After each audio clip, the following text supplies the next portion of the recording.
Hai semua, selamat berjumpa lagi di dapur Kak Nis. Kali ini Kak Nis akan membuat kek kukus buah-buahan menggunakan Thermomix. Tentu ramai yang tertanya-tanya bagaimana Kak Nis membuatnya. Jadi jom kita lihat bahan-bahannya.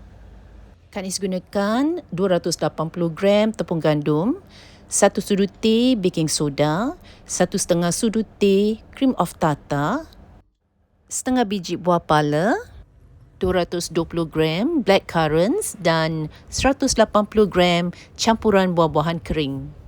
200 gram mentega, 50 gram gula halus, 3 butir telur besar setiap satu seberat lebih kurang 70 gram. Setengah sudu teh isen vanila dan 1 sudu teh isen oren. Untuk dijadikan gula hangus, Kak Nis gunakan 300 gram gula halus, 30 gram air dan 1 sudu teh jus lemon. Kak Nis gunakan loyang bulat saiz 8 inci, dialas dengan kertas minyak di bahagian tepi dan di dasarnya. Kak Nis akan gunakan 2 mangkuk adunan, butterfly whisk dan juga set varoma.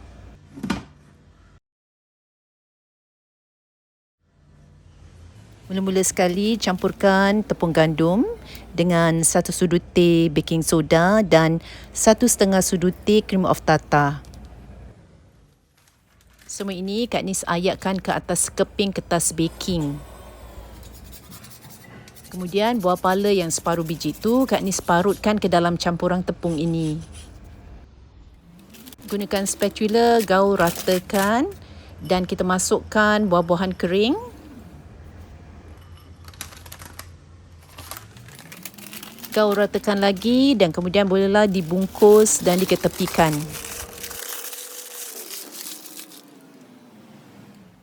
Sekarang kita akan pukul mentega, gula dan telur.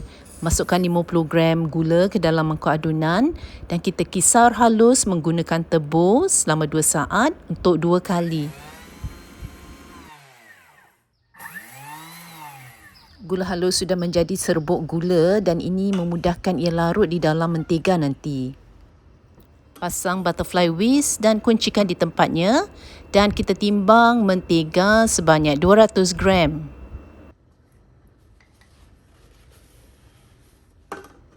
Tutup dengan penutup tanpa measuring cup dan kita pukul mentega selama 5 minit, speed 2.5. Mentega sudah pun kembang, warnanya lebih putih dan berkrim. Dan sekarang Kak Nis masukkan isen oren dan juga isen vanila. Dan sekarang Kak Nis akan hidupkan speed sahaja sehingga ke kelajuan 2.5. Dan langsung kita masukkan telur satu persatu melalui lubang pada penutup ini. Selangkan antara 10 hingga 15 saat biar telur sebati dengan mentega dahulu sebelum kita masukkan telur yang satu lagi. Setelah memukul lebih kurang 1,5 minit, kita boleh matikan Thermomix. Dan sekarang bolehlah kita masukkan campuran tepung.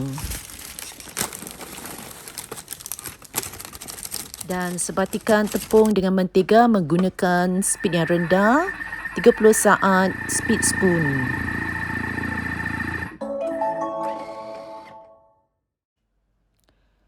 Keluarkan mangkuk adunan dari tempatnya dan kita ketepikan adunan ini dahulu.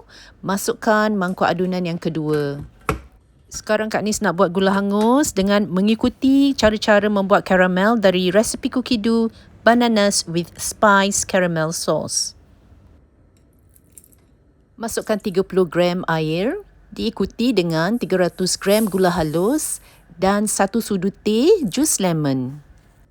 Ikut saja langkah-langkah yang diberikan dan goreng gula Kak Nis tukar masanya dari 18 minit ke 24 minit sebelum kita mulakan sugar stages.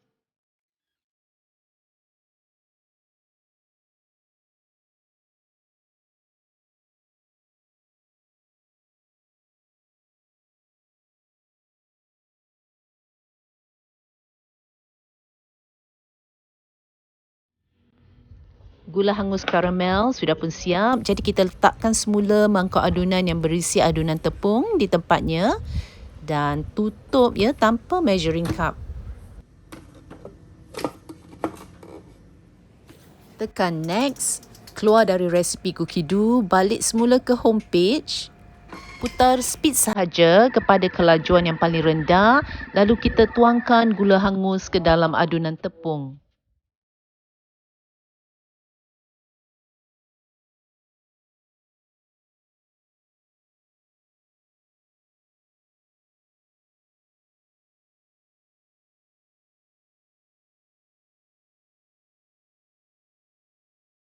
Setelah lebih kurang 1 minit mengacau, kita boleh matikan Thermomix.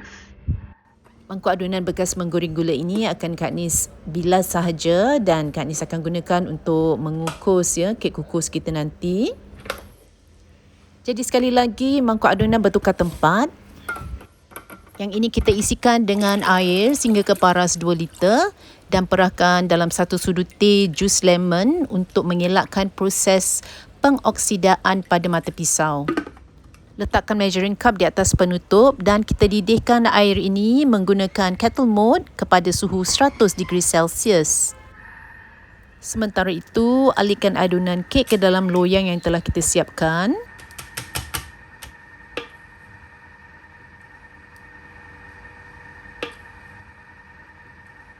Tutup loyang supaya air tidak menitis ke dalam adunan kek ya sewaktu ia dikukus nanti. Dan ini Kak Nis gunakan penutup silikon yang elastik ya, boleh ditarik. Jika anda tiada benda ni pun tak mengapa, boleh saja gunakan aluminium foil, tutup loyang dan ikat di sekeliling loyang menggunakan tali. Kak Nis letakkan 2 batang penyepit ya di bahagian bawah varuma dish ini supaya lubang-lubang wap yang ada di situ tidak tertutup bila diletakkan loyang.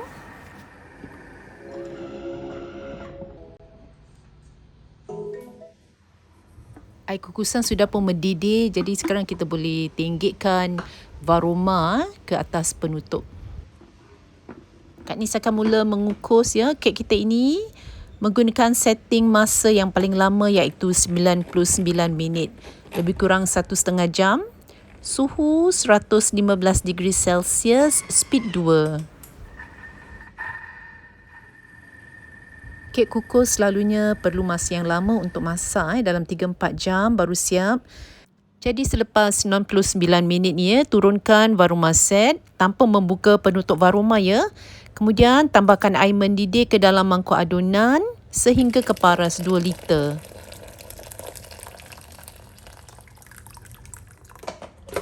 Letakkan semula varuma di atas penutup dan kita kukus lagi 99 minit pada setting yang sama.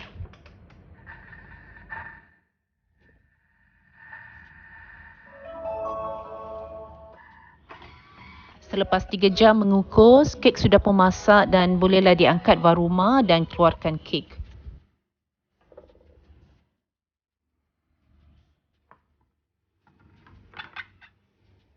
Tengok tu ada banyak air yang terkumpul di atas penutup silikon ini. Jadi jika tidak ditutup tentu air ini akan menitis ke dalam kek dan merosakkan kek kita ya. Biarkan kek sejuk di dalam loyang dan tunggu sehingga betul-betul sejuk baru dikeluarkan dan dipotong. Nah, inilah dia hasilnya kek kukus buah-buahan versi Thermomix yang telah Kak Nis siapkan, diadunkan dan dikukus semuanya menggunakan Thermomix.